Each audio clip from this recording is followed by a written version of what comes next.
Hello everybody. Once again I am Brijesh Parik, father of two lovely kids, husband to a loving woman.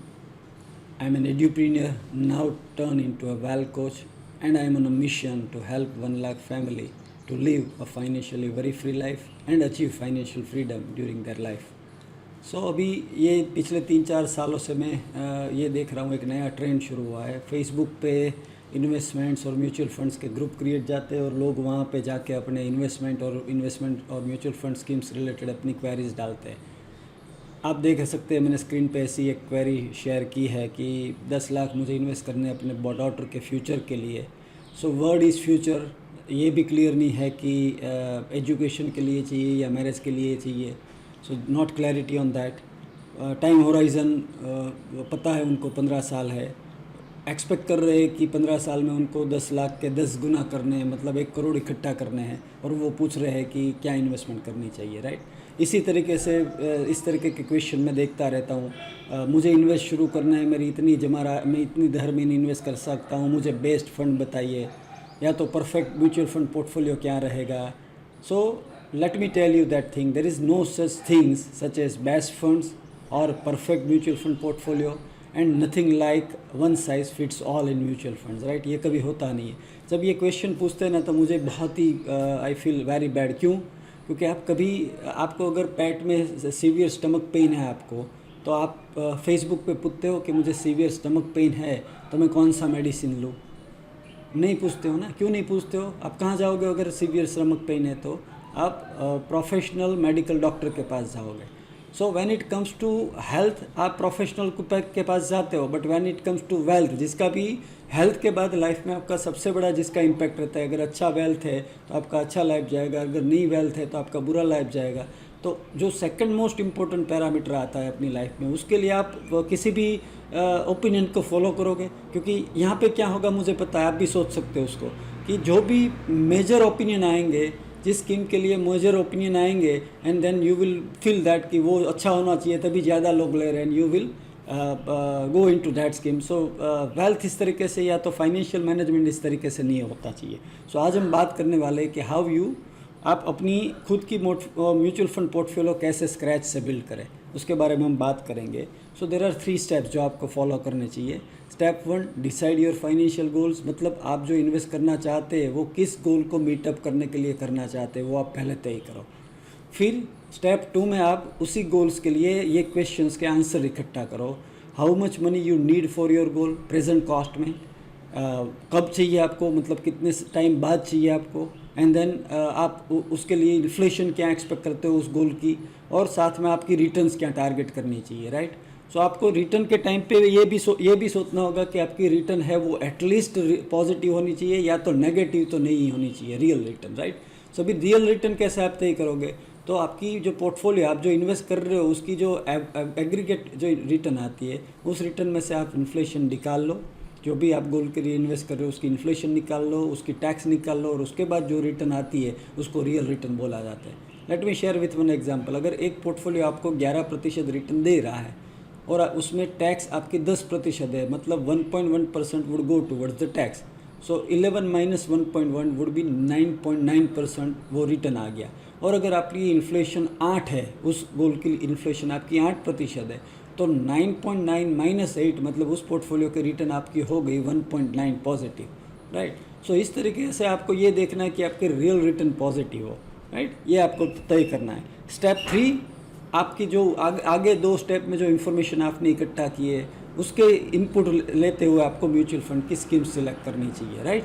So let's try and do a case study. 2 ऐसे goals लेते हैं जिसके लिए हम mutual fund portfolio build करने की एक framework create करते हैं, जो फ्रेमवर्क आपको अपने म्यूचुअल फंड पोर्टफोलियो क्रिएट करने में हेल्प करेगी। सो ये 2 गोल मैंने यहाँ पे लिए हैं एग्जांपल के तौर पे। उसमें एक रिटायरमेंट का लिया है जो 20 साल का है, जिसको लॉन्ग टर्म गोल बोला जाता है, और डॉटर्स एजुकेशन लिया है जो 8 साल में, जिसको मीडियम टर्म बोला जाता है, राइट। सो सबसे पहला आपको उसी गोल के लिए एसेट एलोकेशन तय करना है। सो एसेट एलोकेशन के लिए मैं यहाँ पे कुछ आपको टिप्स देता हूँ। पहली ये है कि अगर लॉन्ग टर्म है आपका गोल, तो you can have high allocation towards equity, क्योंकि वो लॉन्ग टर्म में वो रिटर्न देती है, शॉर्ट टर्म में वो वॉलेटाइल रहती है। तो अगर इक्विटी आप यूज़ करोगे तो it will help you to beat the inflation, और आपको ग्रोथ जनरेट करने में हेल्प मिलेगी, क्योंकि इक्विटी के रियल रिटर्न पॉजिटिव होते हैं। For short term goals equity won't be the right investment vehicle, क्योंकि वो शॉर्ट टर्म में वॉलेटाइल रहती है. So better to have higher allocation in the fix return investment. सो शॉर्ट टर्म के लिए आपको फिक्स रिटर्न इन्वेस्टमेंट में रिलेटिवली हायर इन्वेस्टमेंट होने चाहिए.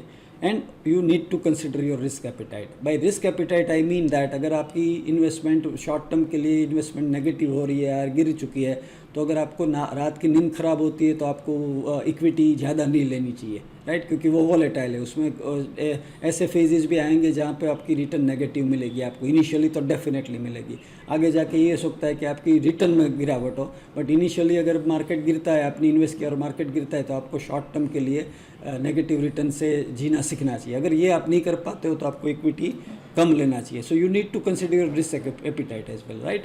सो let's try and build a portfolio जहाँ पे इन्वेस्टर को ये एज्यूम कर रहा है कि वो मॉडरेटली एग्रेसिव है, तो हम एसेट एलोकेशन कैसे करेंगे. सो मॉडरेटली एग्रेसिव जो इन्वेस्टर है उसके लिए रिटायरमेंट के लिए 17% हम इक्विटी में डालेंगे और 30% डेट में डालेंगे, राइट. सो इस अगर 17 और 30 का हमें रेशियो लेना है, तो फॉर रिटायरमेंट के लिए नेचुरल चॉइस वुड भी, अगर आप एम्प्लॉय और वहाँ पे ईपीएफ जा रहे हैं तो आप ईपीएफ में कंटिन्यू कर सकते हो. अगर आप एम्प्लॉय नहीं हो तो आप पीपीएफ भी सेलेक्ट कर सकते हो, क्योंकि वो डिसेंट रिटर्न भी देता है, सॉवरेन गारंटी भी देता है, और आपको रिटर्न रिलेटिवली फिक्स रिटर्न में सबसे ज़्यादा रिटर्न देता है, और वो वॉलेटाइल भी नहीं है, right. And the remaining equity component can be invested as follows. Large cap ले लीजिए. अगर आप पैसिव स्ट्रेटजी में जाना चाहते हैं तो आप इंडेक्स ले सकते हैं. अगर एक्टिव में जाना चाहते हैं तो आप एक्टिव फंड में से कुछ भी ले सकते हैं. हैव 1 और 2 फंड्स, और आप उसमें 30 से 50% पैसे आप उसमें डाल दीजिए, राइट. फिर एक मल्टी कैप फंड सेलेक्ट करिए, एक या 2, और उसमें आप 40 से 60% डाल सकते हैं. और एक mid cap and small cap select कर दिए जहाँ पे आप 10 to 20% डाल सकते हैं, राइट. अगर आपकी इन्वेस्टमेंट अमाउंट पर, आपकी जो एसआईपी चल रही है उसकी इन्वेस्टमेंट अमाउंट कम है, तो आप हर कैटेगरी की एक फ़ंड सिलेक्ट करिए. अगर आपकी इन्वेस्टमेंट अमाउंट ज़्यादा है तो आप हर कैटेगरी की 1 या 2 फंड सिलेक्ट कर सकते हैं. कई बार मैं ये देख रहा हूँ कि लोग ये सोच के कैटेगरी में ज़्यादा फंड रखते हैं कि मैं डाइवर्सिफाई हो रहा हूँ. तो अगर एक ही कैटेगरी के 2 fund doesn't mean diversification. Let me share with one example of large cap. So large cap funds के पास जो इन्वेस्टमेंट होराइजन है, जो यूनिवर्स है, होराइजन नहीं, यूनिवर्स है, जहाँ जो कंपनी में वो पैसे डाल सकते हैं, वो टॉप 100 कंपनीज़ है.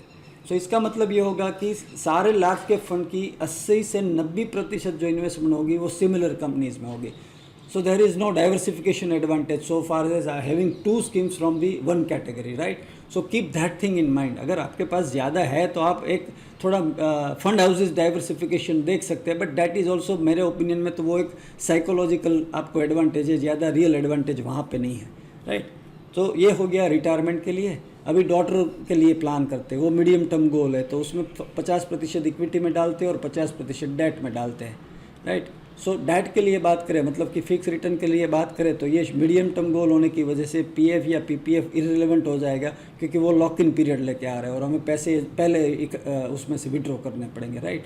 सो दोस्त you need to also select debt mutual fund in the mutual fund category. So अगर आपको इक्विटी में डालना है तो आप लार्ज और मल्टी कैप में से एक सिलेक्ट कर सकते हैं, जिसमें आप 50% डाल दीजिए. और डेट कैटेगरी में आप अल्ट्रा शॉर्ट टर्म, लो ड्यूरेशन और शॉर्ट ड्यूरेशन वाले फंड सेलेक्ट कर सकते हैं. उसमें से एक फ़ंड करिए और उसमें 50% डाल दीजिए, राइट. सो हैव 2 और एट द मोस्ट 3 फंड्स, ताकि आपकी गोल आसानी से अचीव कर पाओ, राइट. और जैसे ही गोल आपकी करीब आती जाती है, मीडियम टर्म गोल वो शॉर्ट टर्म बनती जाती है, you need to move equity component systematically. उसको रिड्यूस करते हुए आपको सेफर डेट इंस्ट्रूमेंट में ले आना चाहिए, और आपकी गोल से 1 साल पहले तो आपके सारे पैसे डेट इंस्ट्रूमेंट में आने चाहिए, राइट. सो अभी क्वेश्चन ये आता है, हमने गोल्स तय कर लिए, हमने एसेट एलोकेशन तय कर लिया, हमने स्कीम्स कैटेगरी सेलेक्ट कर लिए. अब कैटेगरी में स्कीम कैसे सेलेक्ट करें, म्यूचुअल फंड स्कीम्स कैसे सेलेक्ट करेंगे. सो आई एम आपको हेल्प करने के लिए मैं यहाँ पे 4 पॉइंटर्स आपसे शेयर कर रहा हूँ. सबसे पहला पॉइंटर है, लुक फॉर प्रूवन रिजल्ट्स. मतलब the fund should have delivered consistent returns across market cycle, right. Market अच्छा हो तब तो अच्छा किया हो, बट मार्केट जब गिरा हो तो आपका वाली स्कीम कम गिरी हो, वो आप चेक करें. दूसरा देखिए, फंड हाउस रिलायबल होना चाहिए.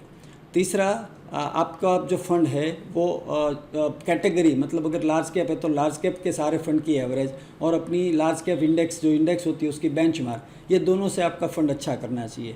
और star performance alone will not help as they keep on changing, right. So star performance को आप स्टार्टर के तौर पर ले सकते हैं, बट आपको अगले 3 जो पॉइंट मैंने दिए उसको भी आपको कंसिडर करना पड़ेगा। मैं बहुत बार ये देख रहा हूँ कि लोग स्टार परफॉर्मेंस को देख के इन्वेस्ट कर देते, फिर 3 साल बाद देखते हैं तो उनके फंड का स्टार परफॉर्मेंस गिर चुका होता है, right. So that is not the primary जो इंडिकेटर है उसको लेना नहीं चाहिए। That can be one of the indicator, right. So this is how you need to select your mutual fund schemes, right.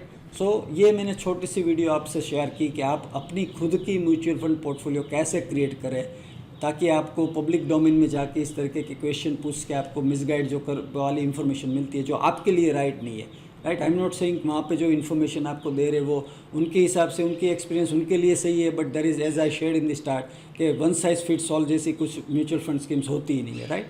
So ये वीडियो आपको अपनी scheme बनाने में हेल्प करे। If you wish to focus on keeping and growing your money, अगर इस तरीके की एजुकेशनल वीडियो आपको देखनी है, पॉडकास्ट देखनी है, तो आप मेरी यूट्यूब चैनल को लाइक कर सकते हो और उसके बेल आइकन को क्लिक करें, ताकि जैसे ही मैं वीडियो अपलोड करूँगा यू विल गेट नोटिफिकेशन। आप मेरी planetwealth.in पे ब्लॉग भी पढ़ सकते हो और वहाँ पे भी वीडियोस भी मैंने डाल रखे हैं। आप इसी तरीके की एक एजुकेशनल साइट है moneycraft.com, वहाँ पे जाके अपनी फाइनेंशियल लिटरेसी इंप्रूव कर सकते हैं। मेरे फेसबुक पेज प्लानट वेल्थ को लाइक करके उसके मेरे से जुड़ सकते हैं, या तो फाइनेंशियल वेलबींग ग्रुप है मेरा फेसबुक में, वहाँ पे आप रिक्वेस्ट डाल दिए, I approve your request of joining the group. और सबसे बेहतर ये ऑप्शन है 9328190022 पे को आप स्टोर कर लीजिए प्लानट वेल्थ में, ताकि मैं आपको ब्रॉडकास्ट मैसेज भेज पाऊँ, और साथ ही साथ में आप मुझे ऐड मी करके अपना नाम भेज दीजिए व्हाट्सएप पे, तो मैं अपने ब्रॉडकास्ट ग्रुप में आपको ऐड कर दूँगा। सो होप ये वीडियो आपको यूज़फुल हो। God bless, may God shower abundant wealth on you, and thank you for watching this video. मिलते हैं अगले वीडियो।